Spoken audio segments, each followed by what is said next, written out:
This week on Personally Speaking, our guest is the actor Dennis Quaid, great actor who's come out with a new movie where he plays Ronald Reagan. Stay with us, please.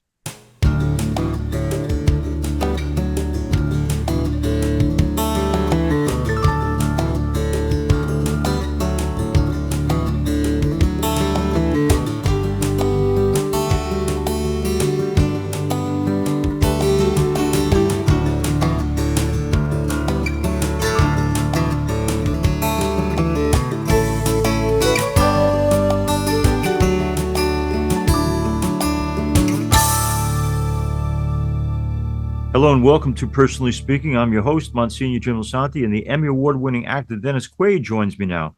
Dennis is known for his roles in hit films, including The Rookie, The Parent Trap, Soul Surfer, The Right Stuff, and many others. He recently completed production portraying the 40th President of the United States in a film called Reagan, directed by Sean McNamara, which will be released in theaters nationwide next month. Alongside his acting career, Dennis is also a respected singer and songwriter. His debut gospel album was called Fallen, subtitled A Gospel Record for Sinners. It was released last year and includes moving renditions of 7 hymns and classics, along with 5 original inspiring songs. Dennis is married to Laura and is the proud father of actor Jack Quaid and twins, Thomas and Zoe. He's here with us today to talk about his life, his career, his values that matter the most to him, and the faith he relies on. Joining me now, I'm so pleased to welcome to Personally Speaking actor and musician, Dennis Quaid. Dennis Quaid is our guest, a great actor, great singer, great composer, and now he has a wonderful new movie. We some months ago had the director Sean McNamara on. It's called Reagan, and Dennis, of course, plays Ronald Reagan. Now, I want our listeners and watchers on Sirius XM and elsewhere around the country to know that while it opens in August, it's possible to get tickets right now, starting July 4th. So do that. Dennis, I can't wait to see the movie. I've heard great things about it from Sean, certainly. Here's my question. You've said in other interviews, and it's exactly how I feel in my lifetime, that he would be my favorite president. My mom, who was born during Woodrow Wilson's time and only passed away in Joe Biden's time, if you asked her of all those presidents, she'd say Ronald Reagan for sure. What is it about this Yeah. man, a politician who left office as much or more popular than he was when he got elected? What is it about his nature that made him so well loved? That's pretty interesting about your mother, who lived through Wilson all the way through the 20th century. And I think maybe Teddy Roosevelt may have given him a run for his money. But Reagan was my favorite president too. I voted for him and came home. I had a roommate. He said, "Who'd you vote for?" I said, "Reagan." He said, "You are kicked out of the hippies."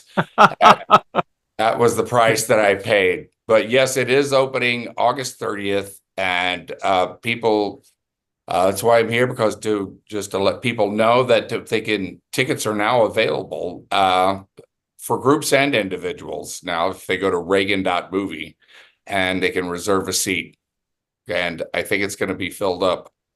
That's my hope and prayer. Oh, I think it's been very, very popular. And one of the things you touch on in the movie, you can't miss it in his life, is everybody in politics talks about God bless you and all the rest. God seems to be mentioned a lot, but there doesn't seem to be a doubt in anyone's mind that his faith was real. In researching for the role, did you find out where does this faith of his come from?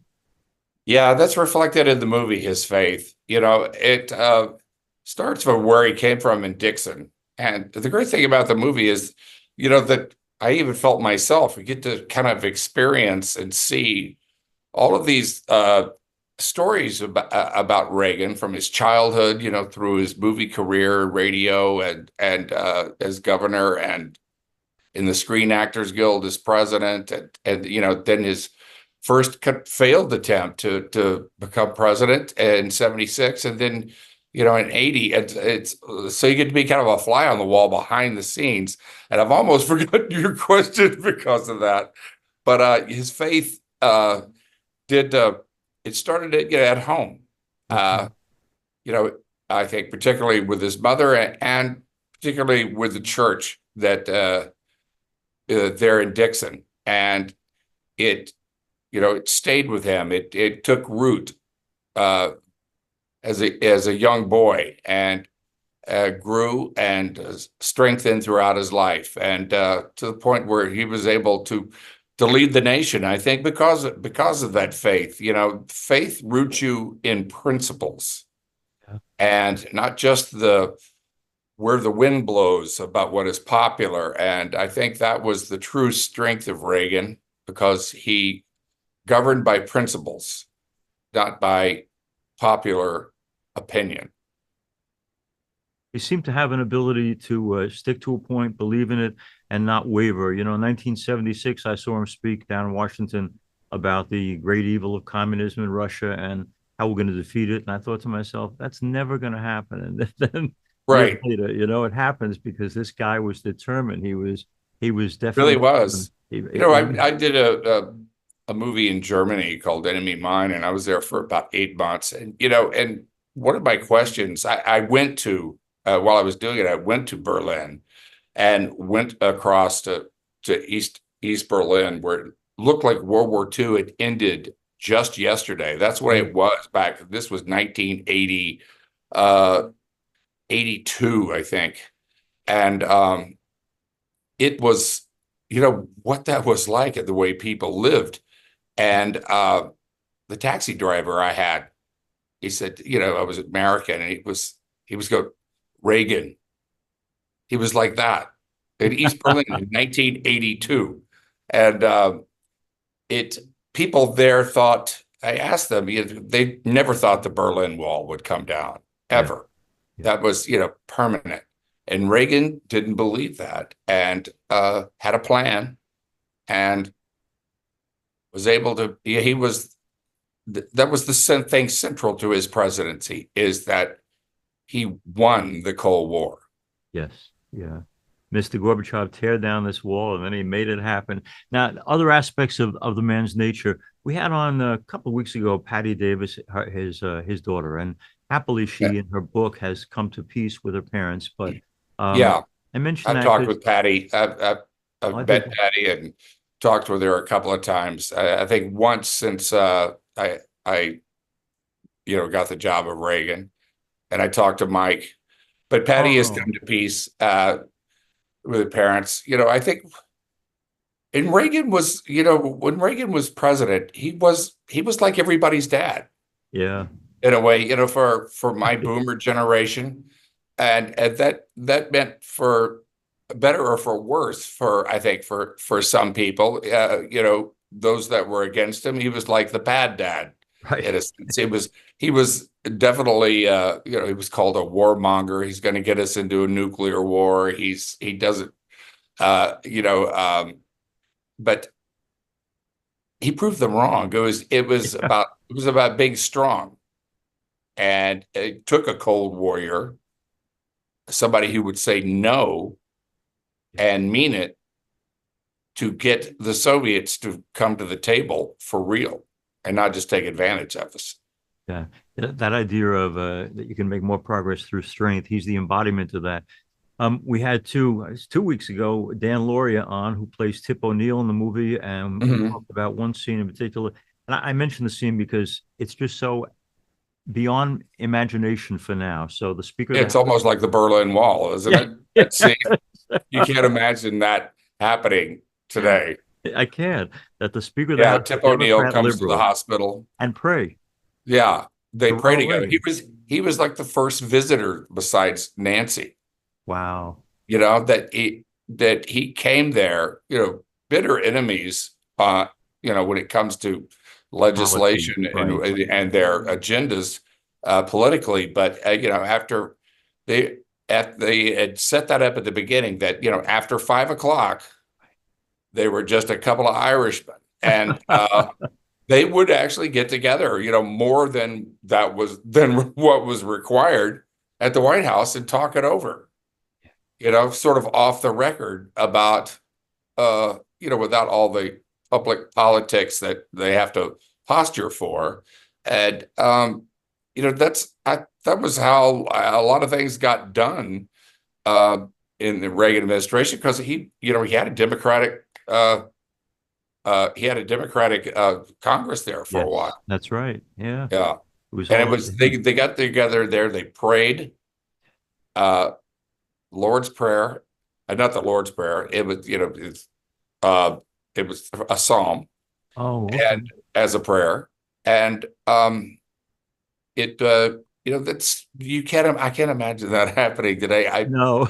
Looking for, I'm kind of looking for a little opening about where it can happen, Right, right. and it still can. I, you can if people can develop some Reagan personality.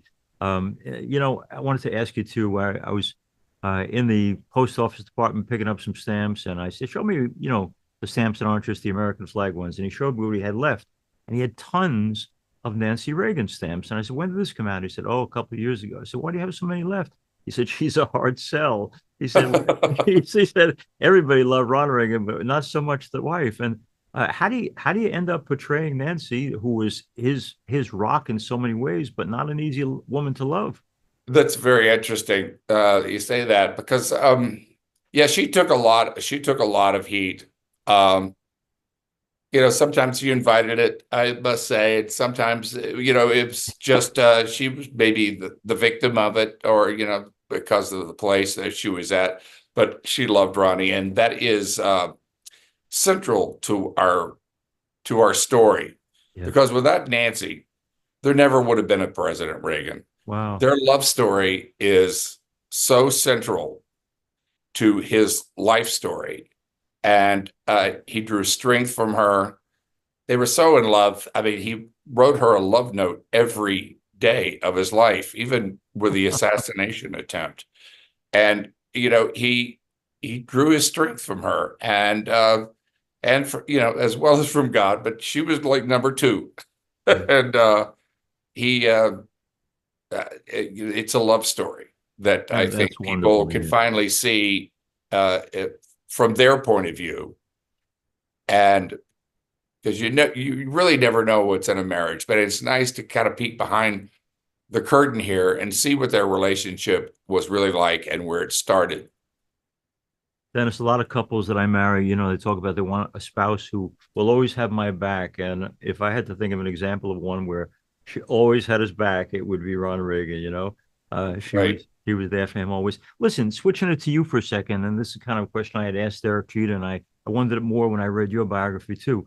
So whether people know or not, Dennis Quaid not only is a great actor who's done so many movies and television and everything else, but he's also a songwriter. He's a composer and a singer, and he has many, many talents. When you step back and you take a look at your life and the many gifts you've been given, I got to ask you because you're a man of faith too. Why would God choose Dennis Quaid to give all those gifts to? Boy, I'm trying to figure out that. I've given up trying to figure that out. You know, um, I certainly don't deserve them. That's for sure. We're all sinners, but I think it's by grace or whatever. But I always seek God. I always come back. I always seek God, and I find my joy of life in the Lord. I really do. Yeah. And I think that's what that personal relationship is all about. That I've come to know a personal relationship with Jesus. That's so good, Dennis. And I think the first time I would have seen you on screen was in Breaking Away. So obviously I'm dating myself and all of us, and you and I were both young back then. But I mention it because Dennis, last week I was 30 years old and now I'm 70. So I got to ask I know. you. I, I know. It was a week goes by really fast, doesn't it? What happened? But I'm asking you, how do you put in perspective, especially when you've lived a dynamic life as you have, the whole necessary process, because the alternative is to check out the necessary process of aging with grace, which I think is what Ronald Reagan did. Yes. Yes, he did. Well, I like Ronald Reagan. With a couple of things we have as in common is we have a sunny disposition. We're both actors. We both don't dye our hair. Uh, so, but uh, yes, he did age with grace. He was in really good shape and Amazing, right? always stayed that way. Yeah, I saw him. I never met Reagan, but I was at the LA Country Club one time, and he was on the next fairway. This was after he was president, and he could. I mean, he walked the entire thing, 5 miles. That's what a golf course is, and he could really hit the ball.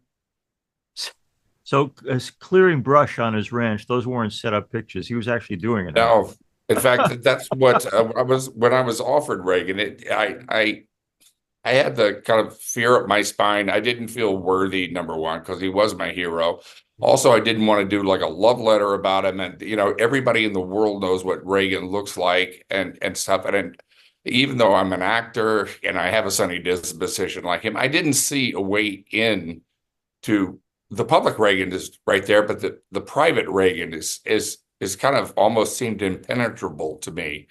And I went, so I did say yes for a while, and then they invited me to the Western White House, the Reagan Ranch that he'd had before he was president, and it was, that's that same place where the Queen went to visit him, and Mhm.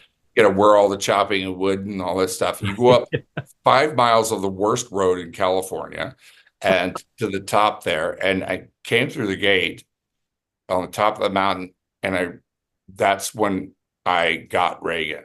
He was a Wow. humble man.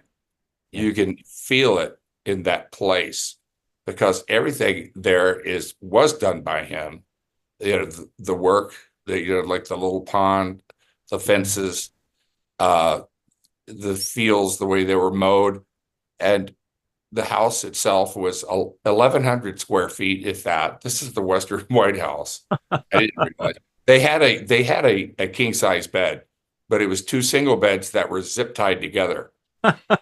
They, the friends had gotten together and bought it to to just to keep it in perpetuity, and it's not a public place where people could visit, and they kept it just like Nancy and Ron Oh, left 30 minutes ago. Their clothes are in the closet.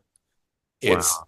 it's they have like three remote controls to operate the television and a note from Nancy on how to do it. And it's you could just feel the humbleness of him. And he was not a rich man, No. as I think everybody thought. Yeah. And it that's when I said yes to him because I could feel him there. In addition to Dennis's wonderful performance as Reagan, another great hero of mine in acting is John Boyd. John Boyd is also in this movie. I love John not only as an actor, but also for the courage of his convictions. He is who he is, and he's putting it out there. What is the role that John Boyd plays in this movie? He plays a Soviet spy or Oh, intelligence officer, intelligence gatherer, who in fact it's true. The Soviet Union kept tabs on a lot of people, and they probably started with Reagan. I would imagine about the time that he became the vice president and then president of the Screen Actors Guild oh, during that, because that's kind of political. And it was after World War II. And yes, they kept files on him. And the Soviet Union was trying to infiltrate the unions, especially in media and in show business, uh, to affect American and our ideology. And back then it was like, oh well, that is like conspiracy theory or whatever. But when the Soviet Union fell, those files started to come out, and yeah, they were there trying to affect policy. isn't that something? So they saw what we didn't even see back then, the potential leadership of this Yeah, incredible man. And but it, John plays the role so well. It was a man who was assigned to him specifically, and throughout. And so it's an interesting way into the story to tell the story from Reagan's story from the viewpoint of a KGB officer okay. who had followed his entire life and watches as Reagan takes apart the Soviet Union. That's amazing. Now, I want to ask you too. It's a broader question. I promise I won't go too much longer, but I need to ask you. When we talk about this man who was loved by so many, respected by so many, and then you and I look at our own time. So many of the people I talk to are discouraged. I remember years ago I interviewed Frank Capra, and Capra I love for many reasons, but Yeah, me too. It's a Wonderful Yeah, Life being the best. And then that opening scene of It's a Wonderful Life, where what's wrong with George Bailey? Is he sick? No, worse than that. He's discouraged. And I find not just in America, but around the world, so many people are discouraged. We ever going to be united? We ever going to be able to work together? Dennis Quaid, both as actor and man, are you a person of hope? Yes, sir, I am. And that movie still gets me every time I see it. But, he is a person of hope. And our nation has been through several eras like this, where there does seem no hope. We do get discouraged. We feel like we're a nation in decline, where it was, as it was. And but I do believe, just like in that movie, in the end, that basket that got filled up, he was about to commit suicide and contemplating, and because of that money that was stolen by old man Potter. But everybody stepped in with faith and made whole what was lost. And those people that stepped in, to me, represent the American people. Because when it comes down to it, and at those times when it really matters, the American people have always stepped up and been united. And this has happened over and over again, like a cycle in a country. It's part of life's cycle, God's cycle, and it's a test. But I think the American people are up to that test. When Frank Capra came to our college to speak, we showed the film, obviously, but an audience member got up and said, "There's one part of this movie I don't like. It seems unjust that Mr. Potter gets away with it. He doesn't have to face justice for what he did." Right. And Capra said, "There's no real way to punish Mr. Potter." So the worst way to punish Mr. Potter is to just realize he's Mr. Potter. Right. The Mr. worst Potter, and Mr. Potter has lost his hold. Yeah. You're right. The people have overcome that. That I never thought before of those people at the end. Should old acquaintance be forgotten as being all Americans who come at the right moment to be rescuing us. Dennis, final question, I promise, but just tell me this. Aside from obviously the movie Reagan, which and I hope everybody listening and watching will go to see, you also have put together a beautiful gospel album, and very revelatory because it talks about your soul and your struggles. How do you create that? Well, I'd written a few songs before the record, and I also wrote songs as I went, because I wanted to make it personal. There's half the songs are songs that I grew up with in the Baptist church. Hymns that I remember, like my mother's favorite hymn, my favorite hymn, and songs that resonated with me throughout my life. And then I wrote the other half of the songs, and I didn't know it at the time, but my wife put the order together. And it turns out it's really kind of a story of my own spiritual journey throughout my life. And it's personal. And I called it Fallen, which is the title song, Fallen, gospel record for sinners, because I wanted the largest possible audience I could get.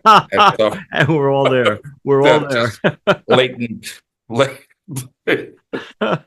Blatant salesmanship, I guess, on that part. But I'm very proud of it. I came out last October, I think, and it was number one when it came out. Wow. DVD sales on Amazon. I actually passed a couple of people there that were number one. So good for you, Dennis. Good for you. In addition to his wonderful singing, of course, he has a great film called Reagan. We're going to play a little clip from that film. Welcome to your life. There's nothing a retired governor can do, but a president, now he can do a thing or two. Everybody wants to rule the world. I will be frank with you that as a citizen, I would not like to see any political party outlawed on the basis of its ideology, because I still believe, Mr. Chairman, that democracy can handle it. My listeners and viewers, who are you hoping the audience will be for this movie, Dennis? I think everybody.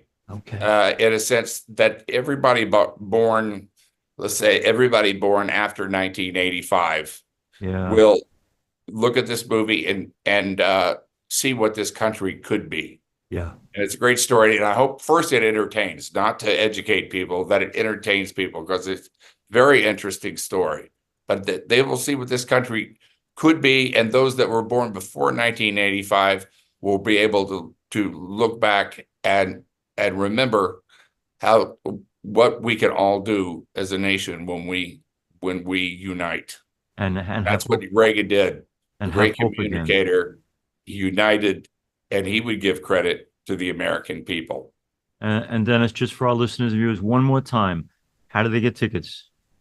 Get tickets by going to Reagan.movie. The group sales, if for your church or your office, or have been on sale for a couple of weeks, but now individuals or couples or whatever, you can buy tickets right now and reserve a seat at Reagan.movie. Reagan.movie. Go to Reagan.movie and you're set. Okay. Dennis Quaid, thank you for being a guest on Personally Speaking. You're a wonderful man, and I've been following your career my whole life, and I just not only love your acting, but I love the honesty. And when people are flawed in any way, people try their best to, hide it away, and you don't. You're so honest and direct and human. Well, I used to be one of those people that really tried to hide it away, and that just really doesn't work. Doesn't work. No, it really doesn't. It's about the more you open up about it, the freer you are. Really, Yes. That's what Jesus promised, and that's really is the way it is. And for the rest of us who struggle, when a guy like Dennis Quaid says, "I've been broken and I've been saved," it's a great sign of hope and invitation to all of us. Dennis Quaid, wonderful man. Thank you. Good luck with the movie. We'll be there many times. God bless you. Thank you, sir. Thank you. Have a great day. You too. Thanks for being with us on Personally Speaking. If you need to reach me, you can do that at personallyspeakingpodcast@gmail.com. You've been probably listening to this show on the Catholic channel at 129 on Sirius XM. We're also seen on YouTube. Search under Personally Speaking with Msgr Jim Lisante. In addition to acting as host and executive producer of Personally Speaking, I'm also the pastor of Our Lady of Lourdes Church in Massapequa Park, New York, where we post daily Mass on YouTube. So please join us at Mass, as well as on our interview program, Personally Speaking. Please share and let others know about Personally Speaking. Our producer is Lisa Jandovitz. Thanks so much for joining us. We'll be with you again next time on Personally Speaking.